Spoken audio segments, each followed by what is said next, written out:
everyone, and welcome to the She Shoots podcast, Women Empowering Women in the Shooting Community, Season 3, Episode 34, Innovating Law Enforcement Training, covering the theme of careers. My name is Regina Ruiz Ordóñez, and I'm from the Canadian University Shooting Federation. And joining me today, as always, are Deneen Tomlin and Casey Gavinchuk from Lady Guns, and Kelly Melanson from Maple Seed Project, Sunfire Radio, and CCFR Women's Program. I would like to start by taking a moment to thank our sponsors, Cabela's Canada Outdoor Fund, positively shaping the future of the outdoors. Every cent donated by rounding up checkout goes toward helping Canadian organizations just like ours. Beretta, family-owned and operated since 1526. Vortex, the best in optics, and Canada First Ammo. If you have any questions or comments throughout the show, make sure to leave them in the chat box below. Doing so will automatically enter you in the draw for today's giveaways. We have a She Shoots t-shirt and a Canada First Ammo prize pack. That's it for me. On to Deneen and Kelly to introduce our guests for today. Thank you very much, Regina, and welcome everybody to episode 34. We have an amazing show for you tonight, and I get the honor, as usual, of introducing our guests. So I'm going to jump right into that, and then Kelly and I are going to ask them all the hard-hitting questions, and we'll see where that goes. So I'm going to introduce you to our special guest, Mr. Lonnie Croal. Lonnie is a retired police officer from the Edmonton Police Service, serving in Patrol Division, Neighbourhood Foot Patrol. The training section, and it says here, was the second best job ever, and the absolute best place in the world to work, the tactical section. Yeah. Graduated from Royal Roads University with his master's degree in adult learning methodologies. And after retirement, Lonnie went to work for a Canadian state of Qatar educational project for 7 years. Lonnie returned to his hometown of Calgary, where he worked as a director for a justice program at 2 different colleges, and recently launched Alberta's newest justice college, the Canadian Criminal Justice Academy, preparing our amazing young people for law enforcement careers. Lonnie is also a competitive handgunner in PPC, Police Duty Pistol, and Summer Biathlon, and a director on the Can-Am Police Fire Games Federation Board. Also joining Lonnie tonight, we have former Army cadet and current student of the CCGA, Talene Hensel. Oh my goodness, tongue twisters tonight. Welcome to the show, Lonnie and Talene. We are very excited to talk about innovating law enforcement training. Yay, thank you. It's great to be here. I've been holding my breath for a long time to get on one of your episodes and super excited. I mean, we're in really great times right now, and I'm really happy to have Talene along for to kind of share with the learning side of the house as well, and with the Shooting Federation as well. We're super excited about having our academy on board with the Canadian University Shooting Federation. We haven't had any competitions yet, but we'll find out what that's all going to look like. I'm brand new to the federation, but not new to competitive shooting, so it's going to be great. Awesome. Yeah, we're excited about it. We're excited about it too. So, Kelly, I'm gonna stop tripping over my tongue and throw the opening questions over to you. Perfect. So, just exactly like what Deneen had said, we're super excited to have you, Lonnie, and you, Talene, on tonight to talk about the potential of how young women can get into the career side of things with shooting, and that includes police services. So we're excited to have you both on tonight. Lonnie, why don't you, before we get to Talene, why don't you tell us a little bit about you and your background? I know that Deneen gave a brief description of your history with police services, but what about you specifically in your shooting background? Were you a hunter? Did you grow up with family that was police services, that sort of thing? Yeah, thanks for the question. I was a cadet myself. Okay. I started Navy League, and I think I was 11 or maybe even 10, and right through the Sea Cadet program. But back in Calgary, in those days, my junior high school, we had a shooting team. In fact, we had a shooting range in the basement of the junior high, and obviously that's not a thing anymore. But I competitively shot all through my teen years, I'd say. And I had a blast. I mean, some guys played hockey, some guys did track and field, that kind of stuff. But I thoroughly enjoyed the competitive shooting side of the house. Back in those days, it was DCRA, small bore. I think they still do that. Do they not? Yeah, they do. Yep. Still going on. And with the challenge around getting to properties and ranges and stuff like that, I guess it's transitioned into air rifle and laser, not taser yet. No tasers yet. That's frowned upon right now with younger people. Yes. But and competitive I just fell in love with handgun shooting when I got on with the police service, and I've been all over the world competitively shooting. And while it just got me amongst my like-minded folks. And I was just back from Pennsylvania this summer, where the Can-Am Police Fire Games were as well. And so looking forward to the future in competitive shooting.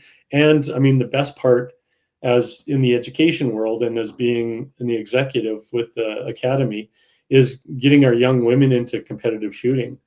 And Talene and the other Alpha team member, Ella, I want to make sure that we give them the very best opportunities on the range, off the range. I mean, it's a discipline, and it's a sport. And we're super excited about getting them out there, getting them shooting, and we'll put the golf clubs away. Awesome. What about, so you did tell us growing up, what made you decide to get into law enforcement? From when I was about 12. Yeah, no, I'm not kidding. And I grew up in Forest Lawn in Calgary, and so got exposed to a lot of really cool stuff growing up back in the day. And I mean, we had a school resource officer who I fell in love with. And I mean, in the cadet program, we had police officers as officers in our cadet programs that I just couldn't get enough. And so I started policing at the very mature age of 19. Wow. And almost right out of high school, and which allowed some really interesting growth. And thank goodness I had fantastic sergeants and a great PTO officer who kind of led me around these narrow hallways and stuff. But I mean, I was busy with shooting and running and competitive. I dabbled a little bit into the bodybuilding and powerlifting and that kind of stuff as well. And but it just opened up a lot.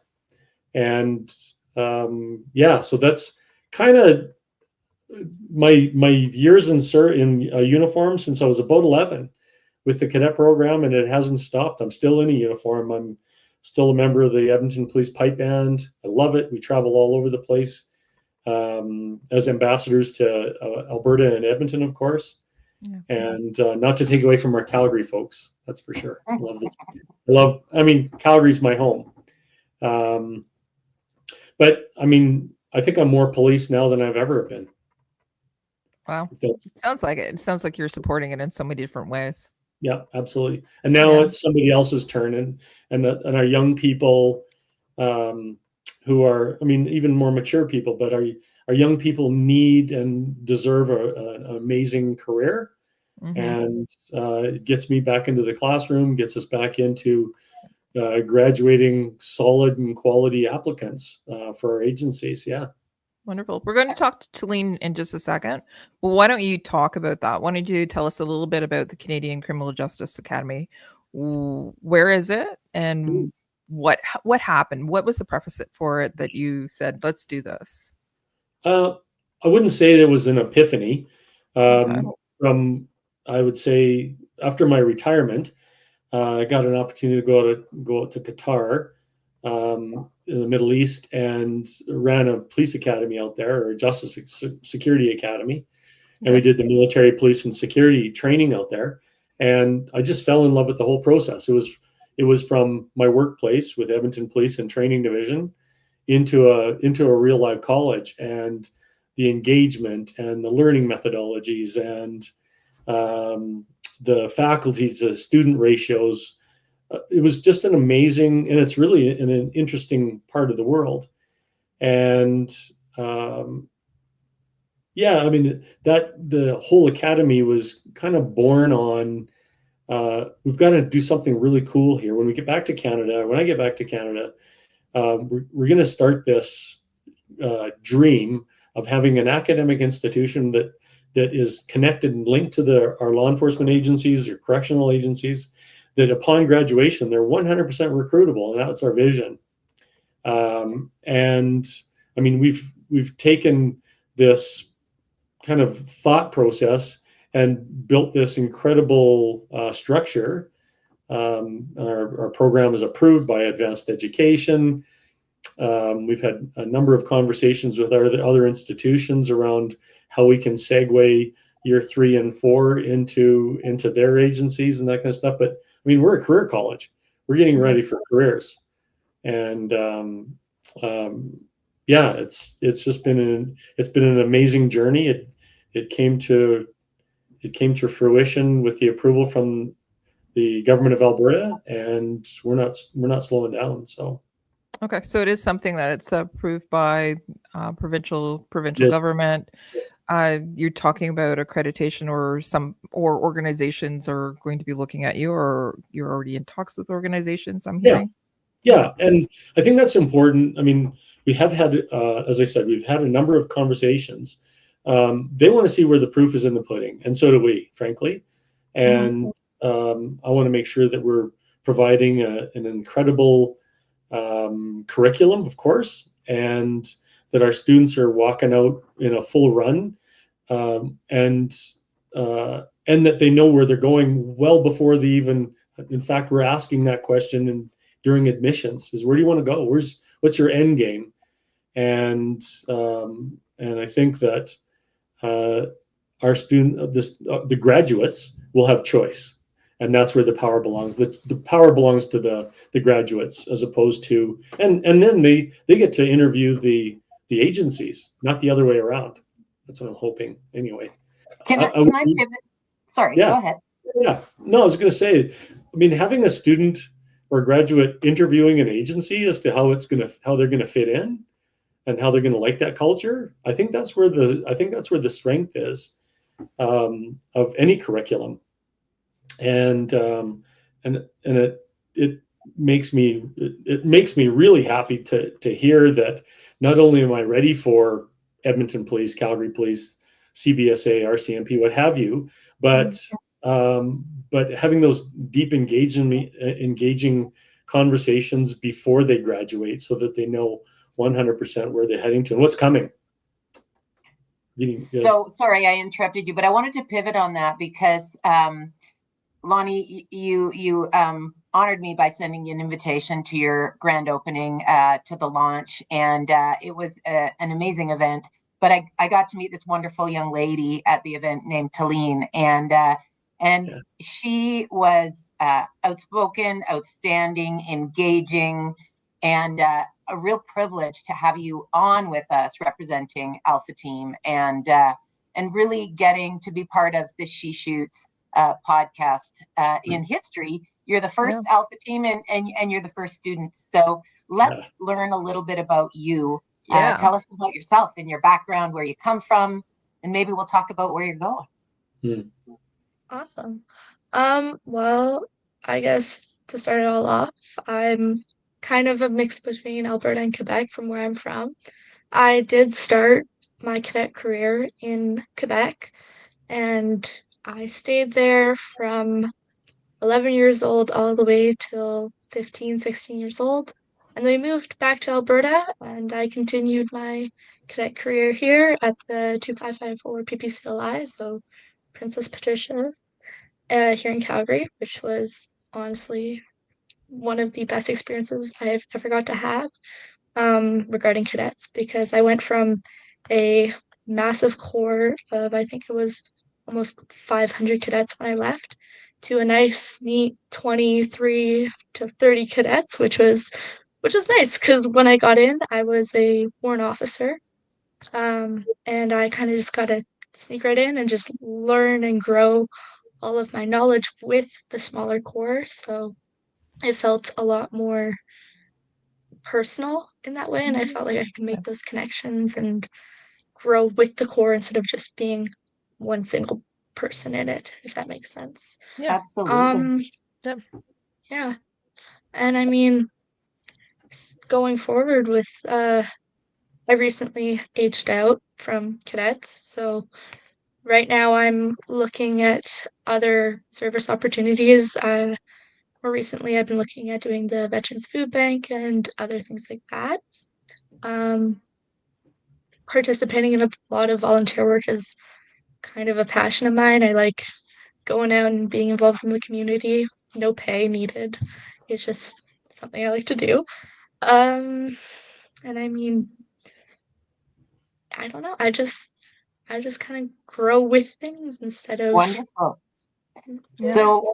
So then give us a hint about where you think you might want to go from a law enforcement perspective. From a law enforcement perspective, I think I would want to end up in a police service, whether that's EPS or CPS or anywhere in this country.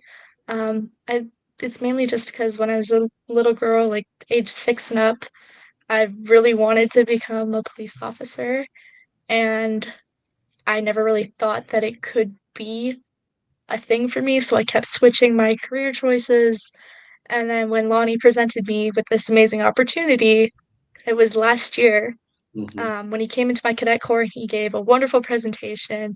It absolutely sparked a light in me, and it was like, oh my God, I could do this. So this is where I am now, and I hope to end up somewhere in a police service.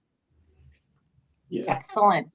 Wonderful. And so the CCJA, I keep tripping over that. Apologies. So far, what's the report card? Lonnie's listening, so no Yeah. pressure. Yeah. I just want to springboard on what Talene had said.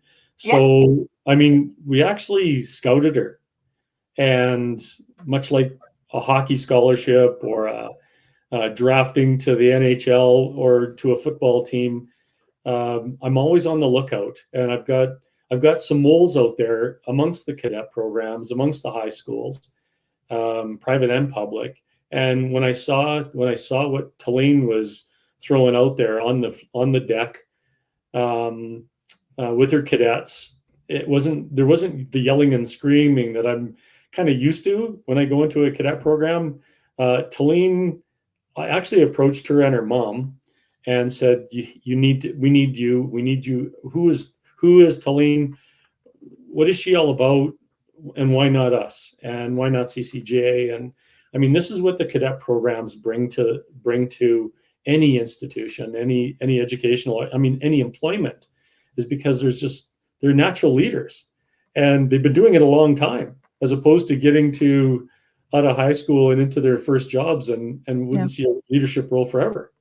I mean, the cadet program, by virtue of even the rank system, and that's why Talene was kind of scouted. She wasn't kind of scouted; she was scouted. And the report card.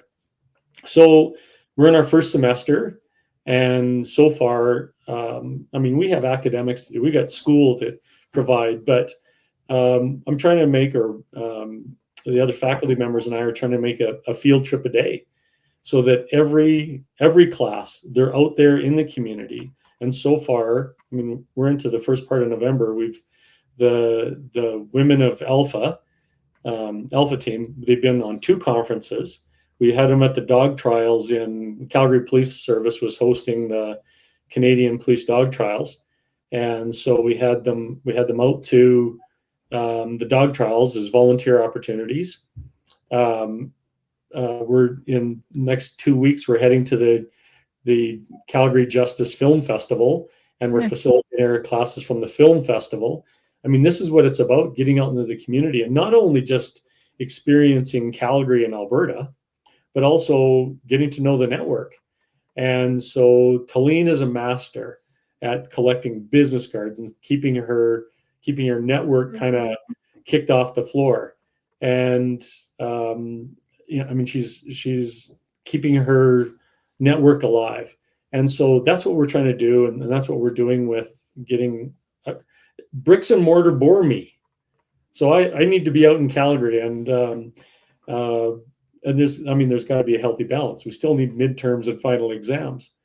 We have to live in the big world of university and colleges under advanced education. But I mean, we can teach this. I can teach this in a subway. I can teach this in a coffee shop. I can teach this in a hallway somewhere, or in a film festival, or at a conference. I mean, the women of Alpha have already met 4 chief justices, a number of police investigators, and I mean, we're 10 weeks in, and it's only going to get better. So the report card, I mean, I love it. It gets me up every day. I mean, we have a college and we have a job to do, and we take what we do very seriously. I don't take myself seriously, but we do take what we're doing very seriously. And right now, thankfully we got the military museum to kind of get things launched, but we're transitioning to a new home, permanent home, and stay tuned for that. But I mean, we're learning and living amongst aircraft, fighter planes, Navy guns, uniforms from all eras, and in this amazing thing called the Military Museum of Calgary. So, yeah. Deneen, I just stay tuned. Let's have a conversation what that's going to look like in the spring. Super excited about the practicum. I mean, our women have an opportunity to go to South Africa on a practicum as a part of their tuition. And whether they decide to do a local practicum or going overseas, it's up to them. But I mean, again, we're transitioning, we're bridging real world into our classrooms, and therefore I really want them to get out there and get their hands dirty, and not just to ride along, not just to follow me around. But I want them learning, and I'm going to really push the envelope as to when they get back for semester 4 and 5. We're already starting recruiting process, so the recruiters out there will be hearing about us again. So yeah, nice. So my question is, why a Justice Academy, and why is it needed, and why now here in Canada? Yeah, why a Justice Academy? Because a professional, and I'm remaining humble and kind here. A professional institution needs to bridge the profession. And I mean, I've heard from some recruiters, they got a job to do, and they're trying to pull in people, hook in potential interested personnel, that kind of stuff, applicants to their agencies. Mm-hmm. I think my vision of all of this is great, and some have heard this before, but great dentists go to great dental schools. Great doctors go to great doctor schools. Great nurses go to great nursing schools. Great police officers, great correctional officers, great justice professionals, sheriffs, marshals, whatever. They go to great criminology, justice, law enforcement schools. And I mean, that's the point. So that then when they come out and they're being recruited, and also appreciate, I mean, Talene, I mean, she has a potential of making $100,000 in her first year. And that's what the police services are paying right now. And I mean, as a taxpayer, I want to make darn sure that they're well educated, that they understand what ethics are and what leadership is and what team building is, and solving problems in the car, because that's what it's about. And I mean, we don't teach other stuff. We teach law enforcement, corrections, justice, criminology. I mean, it's focused on policing, and we're unique. By virtue of even our admissions program, the admissions process, nobody in the country is doing this. We require a polygraph. We require a debt reduction plan and a fitness plan, and you have to be nominated by somebody that's significant leadership or senior leadership in your community. I mean, we've listened to our board of advisors saying, take as many pains away from recruiters as you can. And the big one, of course, was all of those. And so and they are polygraphed, and they have advanced security clearance, and they know that when they get recruited to the police agencies, they know what's coming again. So Yep. there is no cheating on assignments or on the final exams, because it's going to come up. They know this, and so yeah. I mean, honestly, when I was coming out of cadets at 18, and I was looking at the reserve, and I did actually join the King's Own Calgary Regiment, but I didn't have a college like this. I didn't have somebody, kind of holding my hand through this process, and it can be difficult. So now with our cadets and the sports and getting out there, and I mean, marketing as best we can without looking like like we're the be all and end all, because we're not. But we do care, and we're patient with our students, and we want to graduate an applicant who is ready for the culture and for the knowledge and the experiences out there. So, I mean, I rambled on a bit too much. So, you're passionate about the CCJA. I'm passionate about this career. Yeah. Because I know what, I mean, I went through it. I know what's out there, and I know that that's my passion. CCJ is just kind of in the way.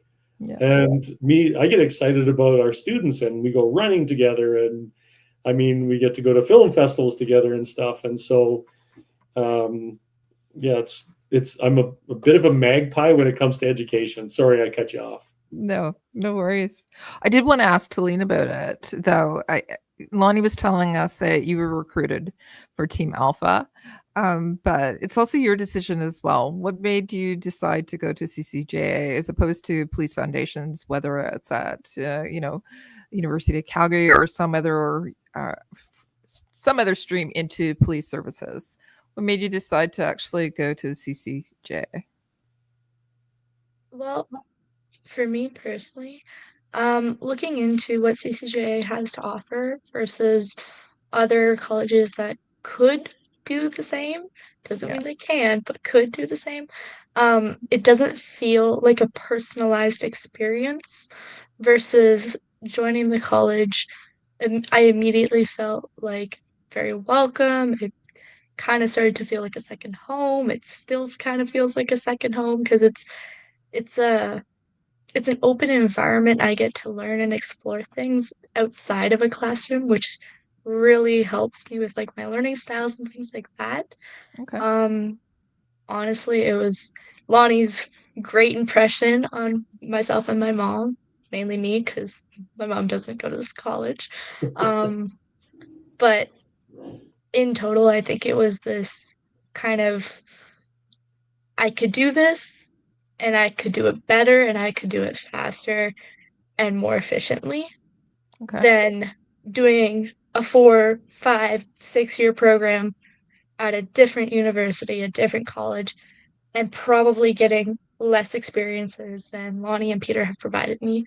I'm sure that if I went to MRU, I wouldn't have been able to attend those 2 conferences or do any of the fun and amazing things I've been able to do with Lonnie and Peter so far. And I mean, I didn't know that then, but knowing that now, I'm 100% sure if I did know that then, I would still choose CCJA. So. Good answer. Yeah. So what's your end game? What are you thinking of? Where do you want to be when you grow up? I say that, and I'm going to tell you right now. I say that to the people that I supervise, where I work, and they're about to retire. I said, "What do you want to do when you grow up?" I'm meaning after retirement, but for you, yeah, in 5 years when you're done, with working at school, and what's your end goal with attending CCJ? I mean, my end goal for attending CCJ is to become if this sounds corny, but become like the best possible version of myself, fit for my career that I could be, and strive to continue to be even after leaving CCJA. Because I truly believe that like following all of this all of the knowledge I have obtained and will continue to obtain will follow me throughout my career. And I think the end goal in that would be to put all of this knowledge and practice into policing. Mainly, I want to say Edmonton policing because it's far enough away from my family, but it's close enough I still need them. I know that's, every teenager's response. Yeah. But I think putting all of this practice and knowledge and everything from CCJ in total is like all into what I'm actually going to do in life is my end goal, no matter where I go, no matter what I do. So it would, I could be remembering this wrong, Talene, but I think you told me you wanted to be an amazing detective. that too. But I feel like that's like I gotta be at least in my 40s before I get to being a detective. And that's fine, but it's good to have goals, and it's good to have that bar set nice and high. And I love the questions coming from Kelly because she works in this industry as well. So what a level of understanding for what you're going through that we have here in Kelly tonight as well. So. Yeah. I mean, like, don't get me wrong. I have goals. I've just made goals for my retirement, not in total for my career. So. Well, it's great that you're planning it now because those of us who have started later in life, well, the 40s were something that is well past me. But you still can continue to have a really good career within the industry, whether it's at 40, 50, or even, whatever you decide you want to do. So it's great that you're planning that now and you're making it happen by actually going to school, looking at what your goals are and communicating that as well and having the opportunities with that it looks like you're going to be presented with as well. So yeah, congratulations to you and good on you. Absolutely. So we know that Talene's going to be one of the poster children. That's not a fair word, but poster people for the CCJA. So for all of those people that are listening tonight or listening once this recording is posted on our socials, Lonnie, let's talk about your intake process and the timelines. Let's share with people what to expect and how to get involved. Yeah, great question. I mean, I'm handling two just in the last 2 days here. And so the application process is online. You can take care of business real quick and plugging in kind of the tombstone, your date of birth and all that kind of stuff. And then we're going to follow up with a phone conversation because one of your questions that you had actually asked Talene a couple of times was, what's your end game? Yeah. Because the Academy is a career college, we're not here for general studies or, this would be really interesting or it's a hobby for me. The motivation needs to be around your career and in this profession called policing, corrections, law enforcement, and military police is another one. So I'd be a little bit reluctant to move forward with an applicant that was not interested nor kind of motivated for this, but because we are very much a career and the advanced education monitors and tracks our graduation rates, making darn sure that you're getting into a career within 2 years after graduating. Those reflect favorably with us or not favorably, depending on where you ended up. And so we want to make sure that your motivation. So application will fire off once we've determined kind of what your end goal is and what's motivating you to get and how do you know you're getting there. We start the process around the personal disclosure form like Calgary Police or Edmonton Police would do with recruiting. And while that's all happening, they are required also a distinguished nominating officer. So a nominating officer is somebody of senior leadership in your community, whether that's in the profession of law enforcement or military or in your church, spiritual leaders as well, or your MLA or MP. Kudos if you can get the Prime Minister to write a DNO letter for you. before the election. But we want to make sure that they've got all the documentation is collected, so that we can move towards for polygraph. And so in the personal disclosure form that the police agencies, we follow the same path, same questions, same polygrapher. And once the polygraph is done, we review all the documentation, and we determine whether a letter of acceptance is coming your way. And so far, we're at 1,000% right now, that everybody who's applied is coming in. And and we're ready to go for 3rd of January or the 5th of May for this next 2 cohorts. And we follow under because we're accredited and approved, we follow under Student Aid Alberta and federal student aid, and of course any chartered bank as well. We've mimicked the recruiting process as best we can, and it's about academics. Oh, let me talk about just quickly is that as long as you have your high school diploma from Alberta or Canada or the equivalent, I don't care if you're a B student. In fact, I don't care if you're a C+ student. I was that kid at the back of the room at Fowler that didn't pay much attention to high school. I wish I would have. But I went back to university when I was in policing and loved every minute of it. But we're looking for your 100+ credits, solid character, isn't tearing up the streets in your vehicles and that kind of stuff, because we know that's coming. We're building good character as well. So, but yeah, that's our process, Kellen. And it's a simple process. You just have to go through all the check marks. It can be done as quickly as about 10 days. Our polygraph operator is very open to having us come in anytime we want, and we're motivated. How's that, to getting our people through the door quickly? And when you take, sorry, go ahead. Sorry, I think we're on the same wavelength, but why don't you go first, and then I'll follow up with my question. I just wanted to touch on the point, Lonnie, you made about Alberta, and then you said federal. So I just want to know about intake. Is it Canada-wide? Do you have an international student option, or is it just Alberta? No, it's Canada-wide, and we can't take international students.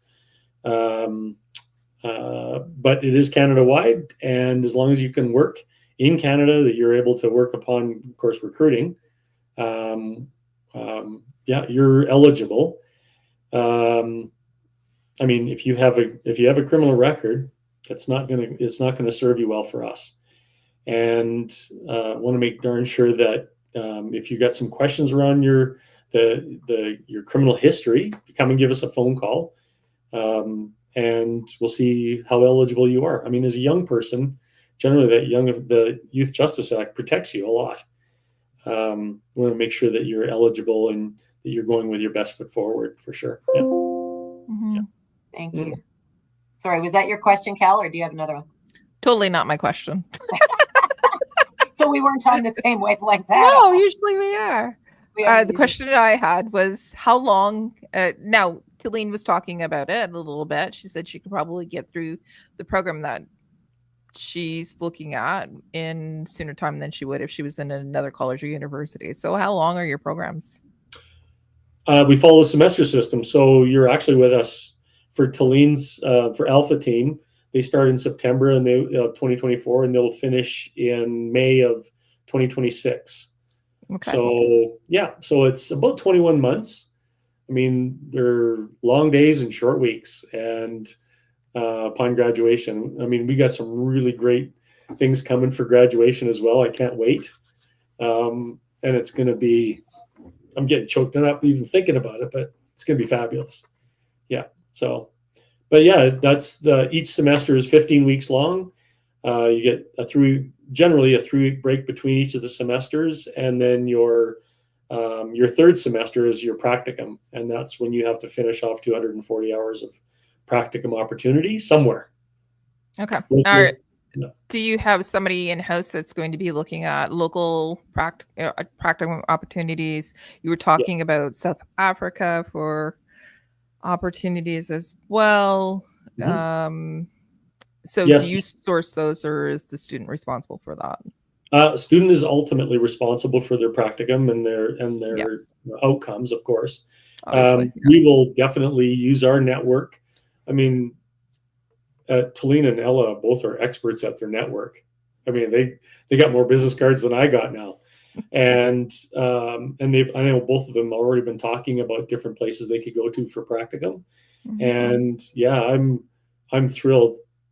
The more work that we do here in the building that bridge to their community, their new community, the easier the practicum will be for them, and I mean, ultimately it'd be a lot less work for us too. So. But we're there for guide, we're there for coaching, we're there for, I mean, yeah, we're there for them. So I know that Casey is going to pop this up at some point along the way, but just so we talk about it, where can people find you? Where can people find this application form? Where are you on social, that kind of thing? Canadian Criminal Justice Academy, we're on Instagram, Twitter, Facebook, LinkedIn. Yeah. And I mean, as we're doing our community events, we did the Calgary Police Half Marathon. I mean, all those photographs and the video gets posted. We have had a number of conversations or phone calls saying, can you come to my cadet corps? Can you come to my school? Can I introduce you to my coach, my sports coach? Can I introduce you to my teacher? Those are the relationships with a hug, high five, or a handshake that we appreciate the most, because it is the relationship building piece that, as I'm going back to how we brought Talina on board, it was, these are the scouting opportunities. And we get to see you in action, whether it's on an ice rink or on a parade deck, in the reserves, what have you. And those are the pieces that you can find us anywhere. It's just us getting the word out and getting engaged. And I really appreciate spending time with parents, because it is the parents that are have the most questions, certainly the most thoughtful questions. And I mean, I'm a parent myself. Both my one's in music, and the other one's in going to University of Calgary, and in the reserve as well, the Army Reserve as well. So being a parent, I get an opportunity to spend time with other parents talking about our children, their career futures, what policing and corrections is like as far as safety and all that kind of stuff. I mean, and I got farming in my family, if you were to tell me that my son's interested in farming or fishing, I'd be saying that's more dangerous than policing is. And so, this is amazing times right now for this profession too. So you're on all the socials. We're going to share that also at the end. But do you also have a podcast, Lonnie? We do. I'm not good at it, and it's a real struggle, because there's just so much to talk about. And Jenny, what's it called? Just Canadian Criminal Justice Academy. Okay, thank you. We just need, if people want to find it, we need to tell them. Yeah, absolutely, and that is posted on our website as well. I get my best conversations with people, and not this stuff. You're doing okay, Lonnie. You're doing great. You're doing great. I passed. Yeah. So, Talene. Okay. Right. No, I was just noting the time, and we've got a couple of really important questions left. So you go for it. We Kelly. do. Well, I was going to ask Talene specifically, if people are, because we do have a comment here about somebody enjoying the subject matter. So if you had the ability to talk to other females, because we are She Shoots, if you have the ability to talk to other females, younger females who are looking at potentially thinking about coming into the criminal justice system, whether or any organization that's law enforcement perspective, what would you say to them? How would you encourage them to actually follow that path? I think the first thing for like encouragement is always come from a place of understanding how they might be feeling on like a certain topic, whether it's like they're kind of nervous or like more leaning away, if they're leaning towards all of that stuff. Um, so I think my first thing I would say would be very dependent on how they're feeling in that moment. But in general, I think you should approach this situation like the only opportunity you'll ever get. Because, yes, it is possible you might get other opportunities in the future. But if you're being presented with an opportunity as amazing as this is right now, always say yes, always take it. I've learned from Lonnie and Peter to just say yes, especially if you're in an interview process and someone's like, "Do you want a cup of water?" Yeah, I'll take it. Um, and that kind of puts you in a more comfortable position Yeah, where then you get to direct the conversations and things like that. So when, feeling kind of wary or whatever about, this amazing opportunity presented to you, say yes, see how you feel, do a little couple trial runs. I think my biggest motivations for law enforcement was joining sports like biathlon during my cadets and getting very familiar with what it would be like to um, shoot and do physical activity to really be involved with the community. So find a way where you can connect with the community, um, really connect with yourself on another level, like take time to understand what you want and pursue that passion within yourself. Don't just kind of restrict yourself because you're wary about it. Like explore your ideas, things like that. great. Beautiful. Yeah, Beautiful. really good recommendations. Now, I want to ask Lonnie the same question, but I'm going to twist it just a little, if that's okay. So, Lonnie, you've been a police officer. You've led teams. You've had great leaders. So I'm guessing some of those have been ladies. Yes. And so in this space, why do we want women in law enforcement careers? And then what can we do to bring more women to the table? Yeah. My policing experience, I mean, I had lots of women partners who, with Edmonton Police Service, and I mean, we worked with the RCMP, we worked CBSA, and women bring a different style to problem solving. Yeah. It's uncanny. I mean, when we think we figured it out, I think it comes down to how you learn. And I mean, you as in women, how you learn. And so even in my research studies with Royal Roads is my women focus groups that, I mean, they brought so much new, interesting, different pathways. I mean, back in my day when we start, I mean, you hit the nail with a hammer and we're gonna solve this problem, but it wasn't sustainable that often.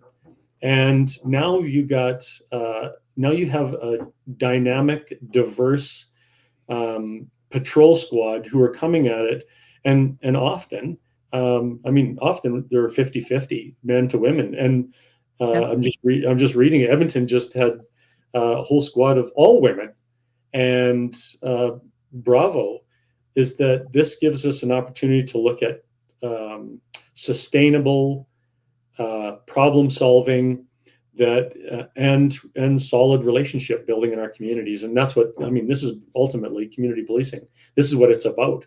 Mm-hmm. It's not about just fixing stuff and moving on to the next call. It's about figuring out what is actually going on and long-term sustainability. And that's what you bring to the table. I mean, I'm not pulling a Don Cherry, but I mean, you do. And it resonates with me.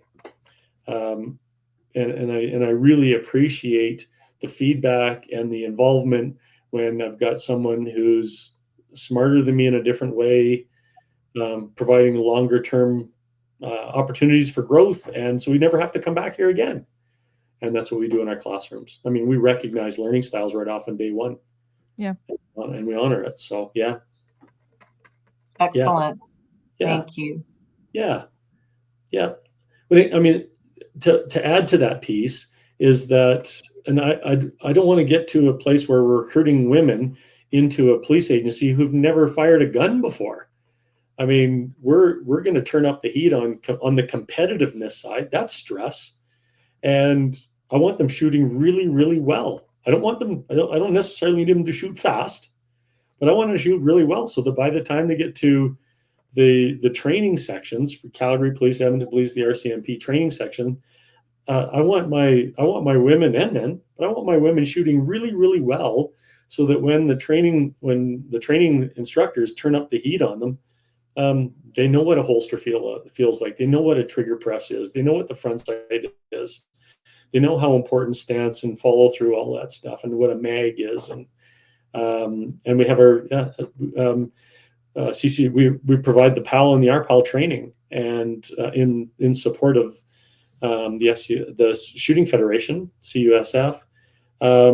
It's sponsored, and so we're going to have really smart women who can shoot really well, and strap a gun on their back and let's go cross country, or let's do some summer biathlon. Let's get them out to the range and shooting PPC, and so that when they do get to recruiting, they know what this thing is all about. It's no big thing anymore, right? It's just no big thing. No big. Cool. Well, just like that pen. Yep. I've been getting messages while we've been live tonight, and some of them are from some of the great, amazing shooters in this province. And I bet you in a heartbeat they would love to volunteer some time. And these are serious, competitive, high-level female shooters. So we've got some amazing opportunities, I think, for the CCJA in the shooting community amongst the women that would love to help the Alpha Team and all the rest, and we look forward to doing that if given the opportunity. So plus I told Colleen I was taking her to the range. So. Doors are always open. We're going to the range. I mean, we're just coming up with dates now for PAL and RPAL, and I mean, let's have some classes out there. Let's talk about criminology and the uniform crime reporting systems at the range. I mean, that makes me happy. What doesn't make me happy is sitting in a classroom of bricks and mortar. That doesn't make me happy. So right. Well, I think Maple Seed and CCJA might have a bright future together. Brilliant. Yep. I think so too. I'll send you some swag. That'd be great.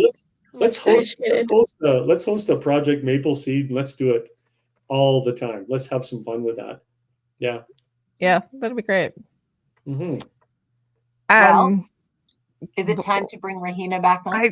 I would think it is. The reason is because we're getting awfully close to that hour threshold. So we want to bring Rahina back in. And I know that Casey has flagged a couple of questions. I'm saying ish because I saw stars and then they went away. Sorry, Rahina. Yeah, there's one question, and it's from Connor Ware, and he's asking, what is involved with the practicum, particularly the practicum in Africa? Oh, well, the practicum is just to bridge the academic piece, so to speak, into real world. And so we're going to take our students to South Africa to get on with the park service. And or with the police service in South Africa, and they have an organization there that walks them through an entire 240-hour justice program, so that we're giving opportunity with the dog unit, opportunities with patrol officers. I've sent a couple students there already. They come back amazing, giving vaccines in some of their less fortunate communities to children and stuff. And I can't wait to go back myself. So that's an option. if they decide they want to have a local or even a national practicum opportunity. Ella, she is working towards a CBSA summer student program. So super excited about that. So wherever they go, I want to make sure that they come back with their hands dirty. Mm-hmm. And South Africa is just one of those countries. We have lots of opportunity in other nations as well, but South Africa is the first. So do you have to be a student, Lonnie, to go on this practicum, or can the She Shoots team come along? That's what I was wondering too. Well, we need faculty to go to South Africa, so maybe we'll send you guys instead. I wouldn't say no. Yeah, I was going to say I can't see a problem with that. Okay, me either. Outstanding. So yeah, no, it's and I mean you bring a really interesting point, Deneen, because I mean we need you in the classrooms. We need you. We need to harvest you for all your smarts and your good stuff going on in there, and so that when Talene and Ella and others come and go, I already know them. I already know She Shoots. I already know Lady Guns. I already know what's going on with those sporting organizations, and I'm really good. So, yeah. Outstanding. Well, if I can say, Lonnie, I've known you for over a decade. You're the consummate professional, but also educator. You are a student of life, and you are an absolute passionate individual about law enforcement and policing, and connecting the dots between teaching young people and giving them a good foundation. And that's always been something that I have found incredibly impressive about you. So I've got to say it was an honor to have you as my friend here on the show and as a guest, and bringing Talene and sharing your amazing perspective, Talene, on life, on education, and on your chosen career path. And I think you are going to be incredibly motivational for those that follow. So I would like to say that I'm sure Kelly or Rahina or Casey have other impressions of tonight's show as well. Yeah. I just wanted to say, just echo those comments, Lonnie. I think that it's fantastic your leadership with their youth and those that are coming behind us, and offering this opportunity for a real life experience, not just in the classroom, but practical experience as well, so that those that are interested can have the careers that they truly are interested in, and decide whether it's for them or if there is another avenue. Maybe they were initially interested in corrections, but now perhaps something, with police services in Edmonton is something more that they would like to actually pursue. So I think that it's a fantastic opportunity, as Talene says, say yes when the opportunity presents itself, to say yes, because especially for females, there are some barriers, and those barriers are also a lot of times internal. So it's really fantastic to see, Talene, you coming on the show tonight and talking about your experience and why you decided to be Team Alpha with the CCJA and be that trailblazer. And Deneen's absolutely correct. I think that, Lonnie, you recruited her, but I think she's going to be a great representative for your organization. Yeah, absolutely. Yeah. Thank you. Okay, so I think I should move on to giving out some stuff. So okay, everybody likes the free swag. Exactly. So thankfully, Casey already figured out the numbers and told me who the winners are. So for the She Shoots t-shirt, the winner is Derek Butt. And yeah, so you are on Facebook. So if you could just reach out to Deneen on Facebook and just let us know what size of t-shirt you want, and we'll send it out to you. And our Canada First Ammo Prize Pack winner is Kirsten Morrell. So congratulations on YouTube. So Casey will put up an email. If you could just email Casey and provide your your mailing information, so we can mail you the package, then that would be perfect. So we can send that out to you guys. So yeah, congratulations to our winners. I'll once again say thank you so much to Lonnie and Talene for being here. And I will move on to our upcoming event.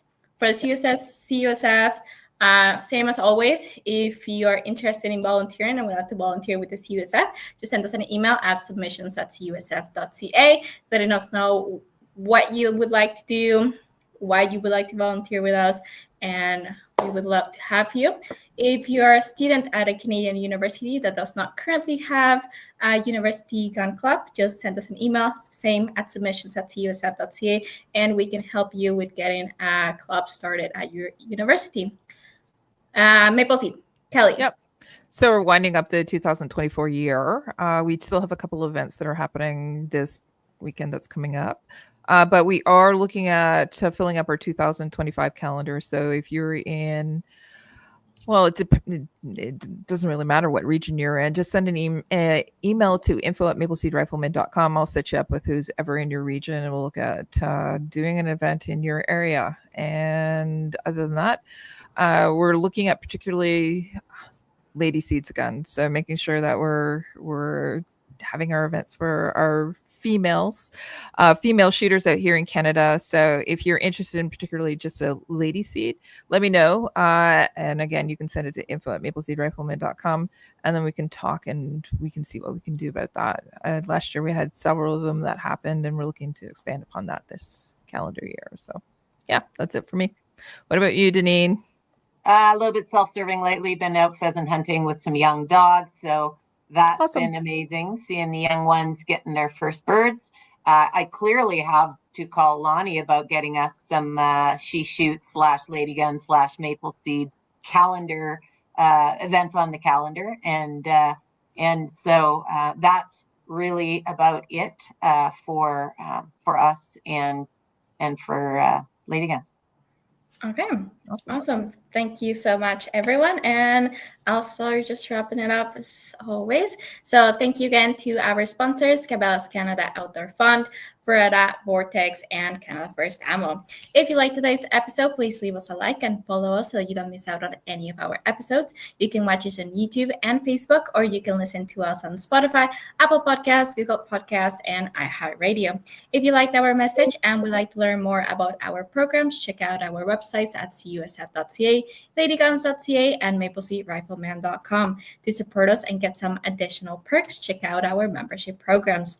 Thank you all for tuning into the She Shoots podcast, season 3, episode 34, Innovating Law Enforcement Training. Make sure to join us on December 10th for the next episode of the She Shoots podcast at our regular time, and keep an eye on our social media pages for the next episode announcements.